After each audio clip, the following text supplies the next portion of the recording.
മുല്ലപ്പെരിയാർ അണക്കെട്ടിന് തമിഴ്നാടിന്റെ ആവശ്യങ്ങൾ പരിശോധിക്കാൻ സുപ്രീം കോടതി മേൽനോട്ട സമിതിക്ക് നിർദ്ദേശം നൽകി.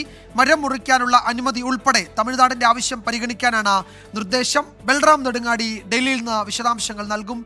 ബൽറാം, തമിഴ്നാട് മുന്നോട്ട് വയ്ക്കുന്ന ചില ഹ്രസ്വകാല ആവശ്യങ്ങളുണ്ട്. അത് നേരത്തെ നമ്മൾ സൂചിപ്പിച്ചതുപോലെ ഈ റോഡ്, അതുപോലെ തന്നെ ഈ മരം മുറിക്കൽ അടക്കം അതിൻ്റെ ഭാഗമായി ആവശ്യങ്ങൾ തുടർച്ചയായി ഉന്നയിക്കുന്നുണ്ട്. അതൊക്കെ പരിഗണിക്കണം അടിയന്തരമായി എന്നാണോ ഇപ്പോൾ ഈ മേൽനോട്ട സമിതിയോട് കോടതി ആവശ്യപ്പെട്ടിരിക്കുന്നത്? വിജയകുമാർ, മുല്ലപ്പെരിയാർ അണക്കെട്ടുമായി ബന്ധപ്പെട്ട കേസിലെ നിർണായകമായ നിർദ്ദേശങ്ങളാണ് സുപ്രീം കോടതിയുടെ ഭാഗത്തു നിന്നും ഉണ്ടായിരിക്കുന്നത്. മേൽനോട്ട സമിതി ഇരുഭാഗത്തിനും സ്വീകാര്യമാകുന്ന പരിഹാരം കണ്ടെത്തണമെന്നാണ് സുപ്രീം കോടതി നിർദ്ദേശിച്ചിരിക്കുന്നത്. പുതിയതായി രൂപീകരിച്ച മേൽനോട്ട സമിതി തമിഴ്നാട് ഉന്നയിക്കുന്ന വിഷയങ്ങൾ പരിഗണിക്കണം, അത് മരമുറിക്കൽ ഉൾപ്പെടെയുള്ള വിഷയങ്ങൾ പരിഗണിക്കണമെന്ന നിർദ്ദേശമാണ് സുപ്രീം കോടതി നൽകിയിരിക്കുന്നത്. കേരളത്തിനും തമിഴ്നാടിനും സ്വീകാര്യമാകുന്ന പരിഹാരം കണ്ടെത്താനുള്ള നടപടികൾ ഉണ്ടാകണം.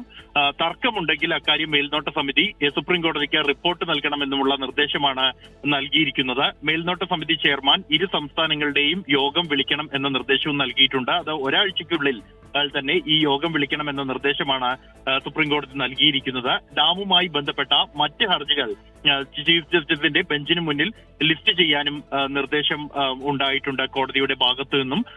ഈ വിഷയങ്ങളിലുണ്ടായ തീരുമാനം 4 ആഴ്ചയ്ക്കുള്ളിൽ മേൽനോട്ട സമിതി സുപ്രീം കോടതിക്ക് റിപ്പോർട്ടായി സമർപ്പിക്കണമെന്നും കോടതി നിർദ്ദേശിച്ചിട്ടുണ്ട്. വിജയകുമാർ, യെസ്, ഈ വിഷയങ്ങളിൽ കേരളം ഒരു നീട്ടിക്കൊണ്ടുപോകൽ സമീപനം സ്വീകരിക്കുന്നു എന്ന തമിഴ്നാടിന്റെ ആരോപണം കോടതിയുടെ മുന്നിൽ എത്തിയിരുന്നു. ആ ഘട്ടത്തിലാണ് മേൽനോട്ട സമിതി ഇത് പരിശോധിച്ച് തീരുമാനമെടുക്കട്ടെ എന്നിപ്പോൾ കോടതി നിർദ്ദേശിച്ചിരിക്കുന്നത്. അടിയന്തരമായി ഒരാഴ്ചയ്ക്കകം മേൽനോട്ട സമിതി യോഗം ചേർന്ന് തീരുമാനമെടുക്കണം എന്നാണ് ഇപ്പോൾ കോടതി നിർദ്ദേശം നൽകിയിരിക്കുന്നത്. ബൽറാം നെടുങ്ങാടിയാണ് വിശദാംശങ്ങൾ നൽകിയത്.